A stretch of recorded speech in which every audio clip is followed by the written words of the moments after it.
Telugu Desam party అధ్యక్షుడు చంద్రబాబు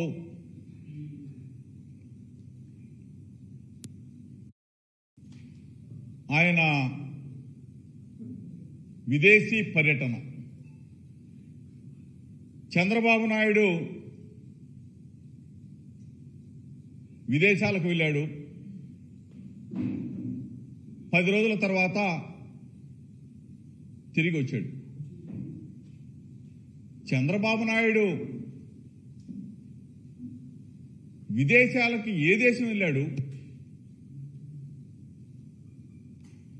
ఏ దేశం నుంచి మళ్ళా తిరిగి వచ్చాడనేది పెద్ద $1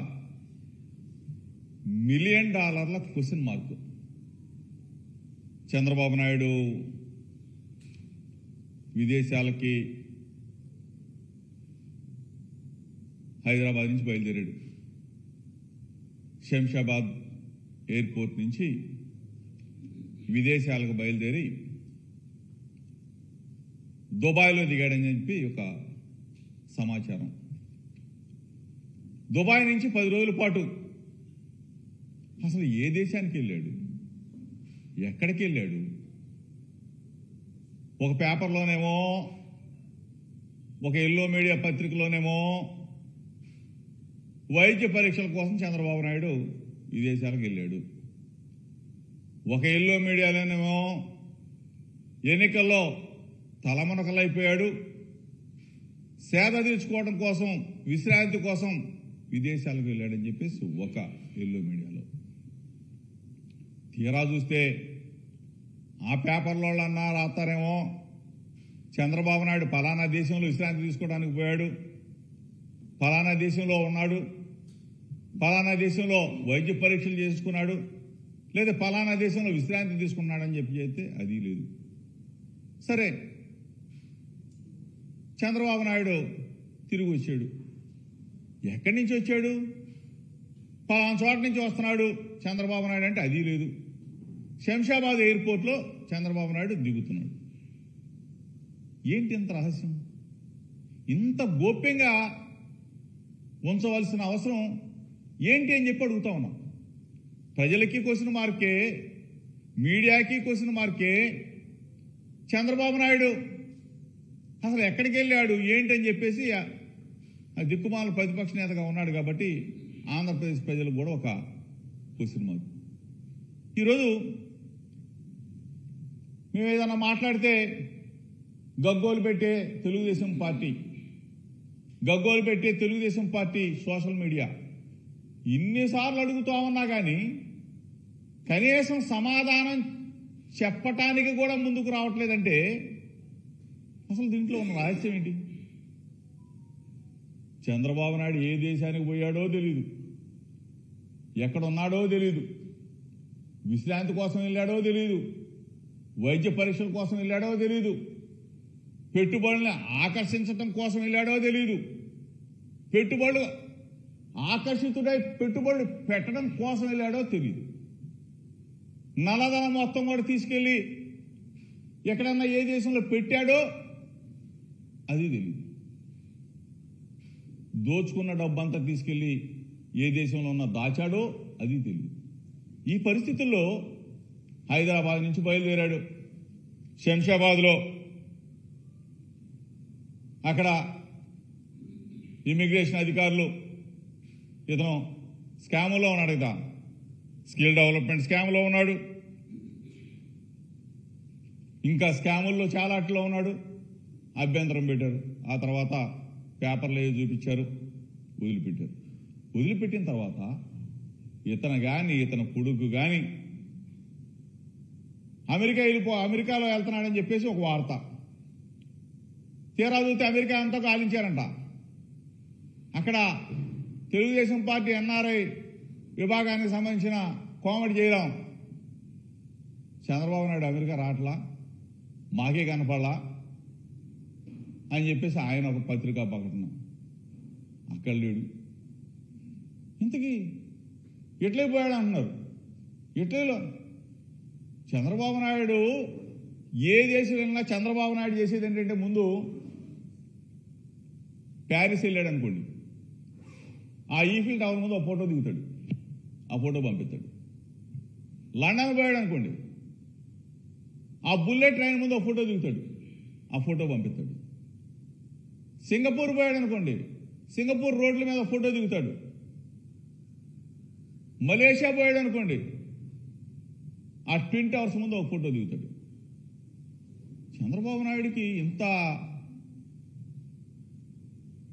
మీడియా అంటే ప్రచార పిచ్చి ఉన్న చంద్రబాబు నాయుడు ఈఫిల్ టవర్ తీసుకొచ్చి ఆంధ్రప్రదేశ్లో కడతానంటాడు, ట్విన్ టవర్స్ తీసుకొచ్చి ఆంధ్రప్రదేశ్లో కడతానంటాడు.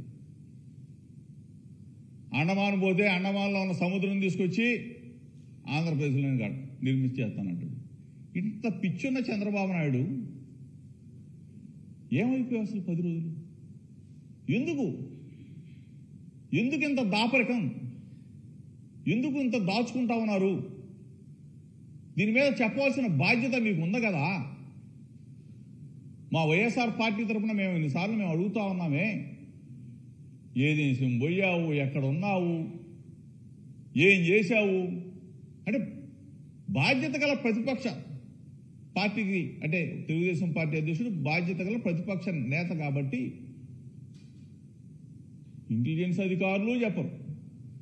అతనికి ఉన్న పిఎస్ రాజగోపాల్ ఎవరో ఉన్నారు, అతను మాత్రం చంద్రబాబు నాయుడు శంషాబాద్ ఎయిర్పోర్ట్లో దిగుతాడు, చంద్రబాబు నాయుడు శంషాబాద్ ఎయిర్పోర్ట్లో ఎక్కుతాడు. ఎక్కడికి ఎక్కుతాడు, ఎక్కడికి వెళ్తాడు, ఎక్కడి నుంచి వస్తున్నాడు? అదే మేము ఉన్నాం, మా లీడర్ ఉన్నాడు దమ్ముగా ఢేరుగా. మా జగన్ అన్న, మా జగన్మోహన్ రెడ్డి గారు, మా ముఖ్యమంత్రి గారు లండన్ వెళ్తా ఉన్నాడు, పలానా టైంకి పలానా గన్నవరం ఎయిర్పోర్ట్ నుంచి బయలుదేరుతా ఉన్నాడు, లండన్లో దిగుతా ఉన్నాడు. పలానా టైంకి లండన్లో బయలుదేరుతా ఉన్నాడు, పలానా టైంకి గన్నవరం ఎయిర్పోర్ట్లో దిగుతా ఉన్నాడని చెప్పేసి సమాచారం పోలీసు అధికారులు, ఇంటెలిజెన్స్, మా పార్టీ మొత్తం చెప్తా ఉంటే అసలు మీకెందుకు రా భయం? మీకెందుకు ఇంత ప్రశ్నగా మిగిలిపోవాల్సినంత అవసరం ఏంటి? ఇప్పటికైనా అడుగుతా ఉన్నాం, చంద్రబాబు నాయుడు ఏ దేశం వెళ్ళాడు, ఎక్కడున్నాడు, వైద్య పరీక్షల కోసం వెళ్ళాడా, విహారయాత్రల కోసం వెళ్ళాడా, విశ్రాంతి కోసం వెళ్ళాడా, పెట్టుబడిని ఆకర్షించడానికి కోసం వెళ్ళాడా, లేదంటే పెట్టుబడులకు ఆకర్షితుడై ఉన్న పెట్టుబడిని నల్లధనం మొత్తం కూడా దోచుకొని అక్కడ పెట్టడానికి వెళ్ళాడని చెప్పాలా? అది మీ బాధ్యత. ఇటువంటి దిక్కుమాలిన చంద్రబాబు నాయుడు ఎక్కడికి వెళ్తే అక్కడ ఓదరగొట్టేస్తూ ఉంటారు. ఏ దేశం వెళ్తే ఆ దేశం నుంచి చంద్రబాబు నాయుడు అక్కడ అది మాట్లాడాడు, చంద్రబాబు నాయుడు అక్కడ ఫోటో దిగాడు, బుల్లెట్ ట్రైన్ ఎక్కడికి వచ్చేసింది, ఈఫిల్ టవర్ ఎక్కడ తెస్తున్నాడు, ట్విన్ టవర్స్ అక్కడ పెడుతున్నాడు అని చెప్పి చంద్రబాబు నాయుడు అండ్కు ఈరోజు ఎందుకు నోరు మెదపట్టలేదో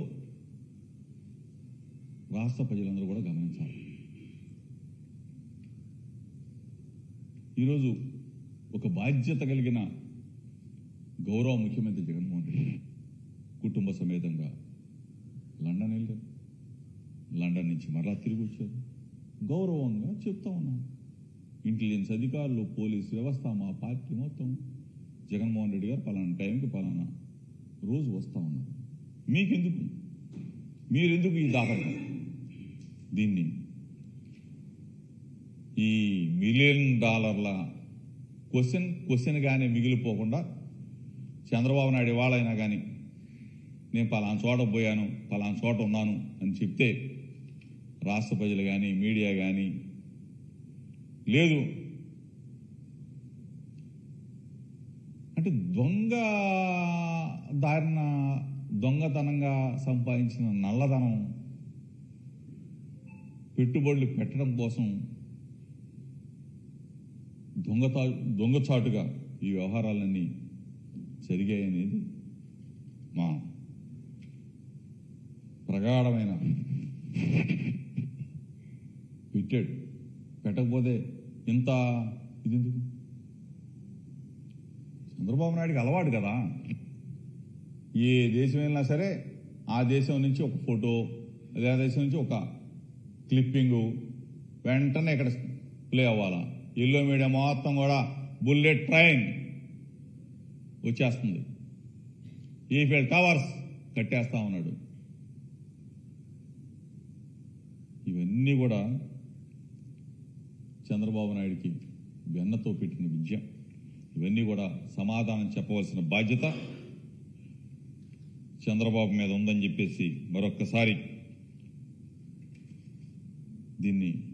ఈ క్వశ్చన్కి సమాధానం చెప్పమని చెప్పి చంద్రబాబు నాయుడిని చెప్తూ డిమాండ్ చేస్తూ, అదేవిధంగా నిన్న ఒక విచిత్రమైన విన్యాసాలు కూడా చూసాం. ఏబి వెంకటేశ్వరరావు ఇతను రిటైర్డ్ అయిన సందర్భంలో తెలుగుదేశం పార్టీ మొత్తం కూడా వెళ్ళిపోయి ఇతనికి సన్మానం చేయటం, ఇతనికి దండలేయటం, ఇతను కౌగులించుకోవటం, ఇతన్ని ఊరేగించడం, ఇవన్నీ కూడా మనం చూసాం.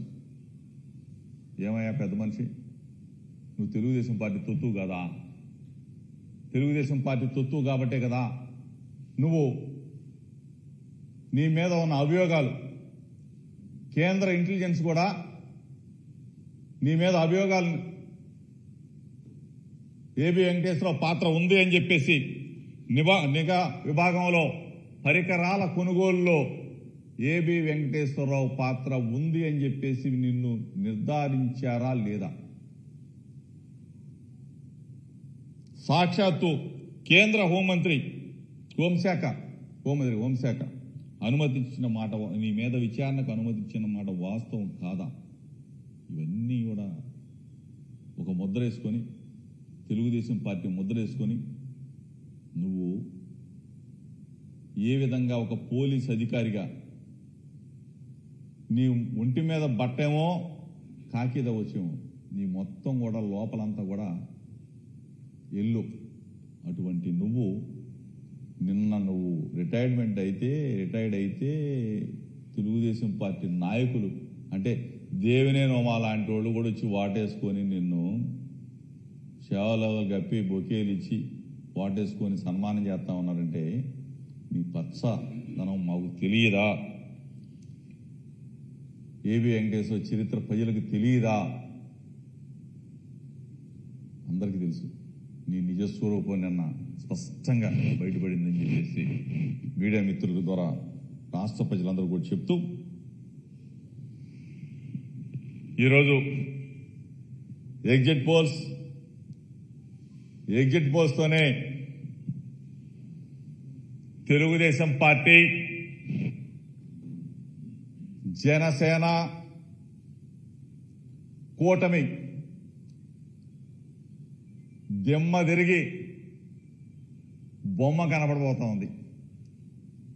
ఎగ్జిట్ పోల్స్ ఫలితాలతో చంద్రబాబు నాయుడికి దిమ్మ తిరగబోతా ఉంది, బొమ్మ కనపడబోతా ఉంది చంద్రబాబు నాయుడికి. ఒక విధంగా ఈ ఎగ్జిట్ పోల్స్తో దిమ్మ తిరిగి బొమ్మ కనపడితే 4వ తారీఖున రిజల్ట్స్ ఫలితాల రోజు చంద్రబాబు నాయుడికి నాకు తెలిసి మూర్ఛ వచ్చేసింది. చంద్రబాబు నాయుడు మూర్ఛ రోగంతో హాస్పిటల్లో చేరటం తథ్యం. ఏదో పనికి మాలిన సర్వే సంస్థలు కొన్నిటిని అడ్డం పెట్టుకొని వచ్చేస్తున్నాం మేమే వచ్చేస్తున్నాం అని చెప్పేసి ప్రచారం చేసి ఎల్లో మీడియా 4 రోజుల పాటు గెంచితే ఈరోజు సాయంత్రం 6:30కి దిమ్మ తిరిగి బొమ్మ కనపడుతుంది మీకు. 4వ తారీఖు మాత్రం కూటమికి కుదిరైపోవటం ఖాయం, చంద్రబాబు నాయుడికి మూర్ఛ రావటం ఖాయం, చంద్రబాబు నాయుడు ఆ మూర్ఛ రోగంతో హాస్పిటల్లో చేరటం ఖాయం. జగన్మోహన్ రెడ్డి గారు బ్రహ్మాండమైన భారీ మెజార్టీతో గెలవటం తథ్యం.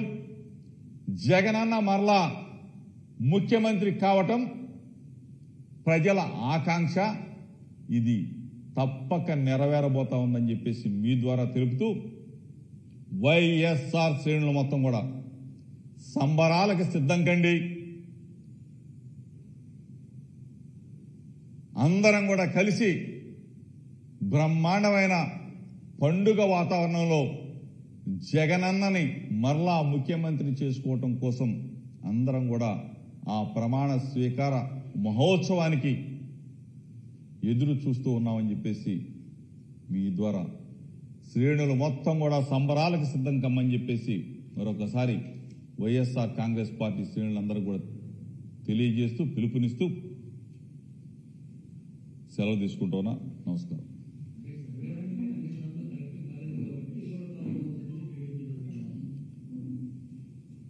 ఈ సర్వే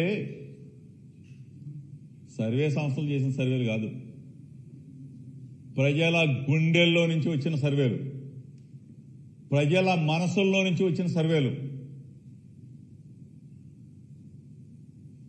ప్రజలకి వెన్నుగా దన్నుగా నేను ఉన్నాను అంటూ జనం గుండెకి ప్రతి గడపకి కూడా సంక్షేమ పథకాలు. సంక్షేమం అంటే ఎట్లా ఉంటుంది, అభివృద్ధి అంటే ఎట్లా ఉంటుందని చేసి చూపించాడు. కాబట్టి జనం గుండెల్లో నుంచి వచ్చిన సర్వేలు ఇవన్నీ. ప్రతి గుండె కూడా ఫ్యాన్ ఫ్యాన్ ఫ్యాన్ అని చెప్పేసి చెప్పింది. కాబట్టి సర్వే అదే విధంగా రాబోతా ఉంది. ఫ్యాన్ బ్రహ్మాండంగా తిరగబోతా ఉంది. 4వ తారీఖు చూస్తారు కదా ప్రజలు ఏ విధమైన తీర్పు ఇవ్వబోతా ఉన్నారు, జగనన్నకి ఏ విధంగా పట్టం కట్టబోతా ఉన్నారు అనేది 4వ తారీఖు బ్రహ్మాండమైన మెజార్టీతో గెలవబోతా ఉన్నారు.